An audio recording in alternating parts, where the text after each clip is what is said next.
세계 각국의 주요 선거가 파행을 겪고 있는 가운데 사상 최대의 사전투표율을 기록하며 이미 투표자 수 1,000만 명을 넘긴 이번 한국 총선에 대해 외신의 관심이 높아지고 있습니다. 한국의 총선 성공 여부가 앞으로 세계 각국의 선거 시행에 큰 영향을 미칠 것으로 보이기 때문인데요. 이번 사태 이후 프랑스는 지난 3월 15일 봉쇄령까지 내린 상황에서도 지방선거 1차 투표를 예정대로 강행했지만 투표율은 처참했습니다. 1차 투표의 기권율은 최대 56%에 달했는데 프랑스 역대 선거 가운데 가장 높았습니다. 프랑스는 1차 투표에서 과반의 득표자가 없으면 1차 투표의 1, 2위 득표자가 결선에서 승부를 가리는 결선 투표를 실시하지만 최근 사태가 걷잡을 수 없이 확산하자 지난 22일 예정돼 있던 결선 투표를 무기한 연기하기로 했습니다. 미국의 경우 판정자가 급증하면서 대부분 경선 투표를 연기하거나 우편 투표로 변경했음에도 위스콘신주에서는 자택 대피령이 내려진 비상 상황에서 대선 후보 선출 경선을 강행하자 미 언론과 국민들은 우려와 비판의 목소리를 냈습니다. 영국의 지방선거, 칠레의 개헌 국민투표, 볼리비아의 대선 역시 모두 짧게는 6개월, 길게는 무기한 연기됐습니다. 영국 시사주간지 이코노미스트는 유럽과 다르게 선거를 예정대로 추진하는 한국에 주목하며 선거관리위원회가 감염을 방지하기 위한 조치를 도입해 국민도 안심하는 모습이라고 보도했습니다. 영국 BBC는 한국 내 8곳의 생활치료센터에서도 사전투표를 할 수 있게 됐다며 한국이 집단 감염을 초래하지 않고 성공적인 총선을 치를 수 있을지 주목된다고 보도했습니다.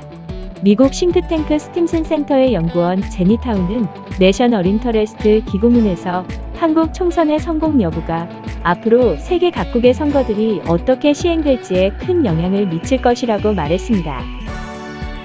한편 네티즌들은 이번 선거가 발상의 전환이라며 소름 돋는 이유를 말하고 있어 소개해드릴까 합니다.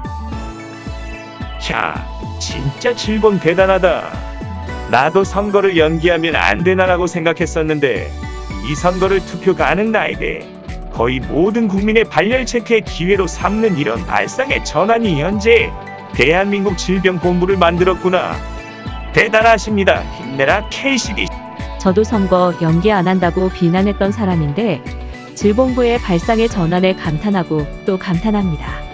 정말 대한민국 대단합니다. 와우! 선거가 또 전 국민을 진단하는 계기가 됐네요. 7번 진짜 유능하다.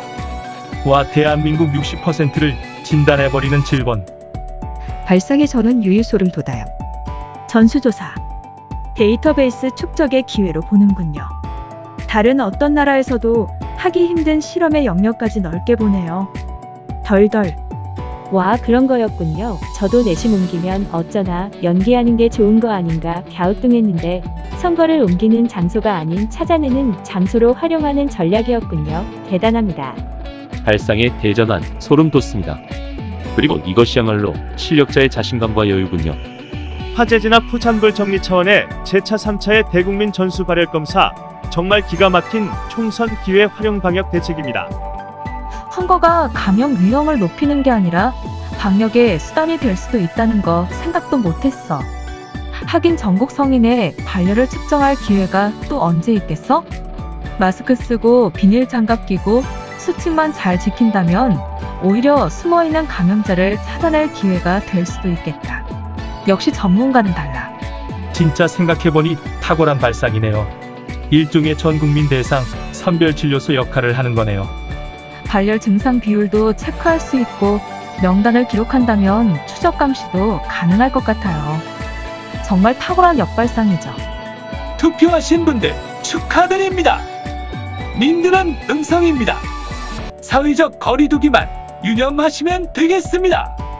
프랑스 유력지 르피가로 도쿄 특파원 아르누 기자는 한국의 시스템은 극단적으로 사생활 침해적이라며 아시아 국가들의 방식을 무지함으로 치부한 프랑스가 이동 제한령으로 시민의 기본권인 통행의 자유를 제한한 것을 두고 당신들이 사생활 침해에 운운한 것을 기억하냐며 이중적 태도를 비판하고 민주주의를 위해 비싼 대가를 치르며 싸운 한국이 이제는 전 세계에서 가장 잘 대처한 모델로 회자하고 있다고 말했습니다.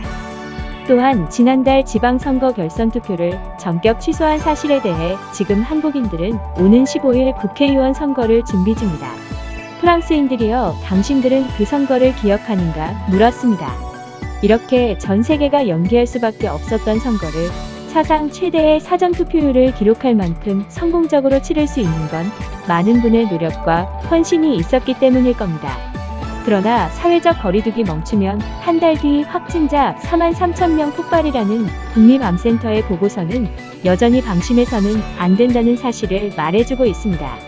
국립암센터 연구팀이 사회적 거리두기 효과를 분석한 결과 현재 국민의 접촉 수준은 지역사회 전파 초기의 25% 수준입니다.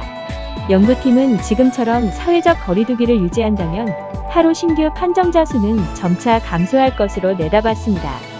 그러나 지역사회 전파 때의 50% 수준으로 국민의 접촉 수준이 높아진다고 가정하면 지금보다 전파율이 2배 늘어나며 5월 9일 누적 확진자 수는 43,569명이 될 거란 예측입니다. 끝날 때까지 끝난 게 아니라는 말처럼 지금까지 잘 해왔으니 끝까지 유종 의미를 거둘 수 있으면 좋겠습니다.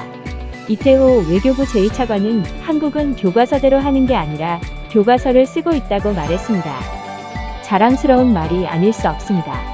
그러나 그 교과서의 마지막 장은 아직 완성되지 않았습니다. 이상 돋보기 TV였습니다. 감사합니다.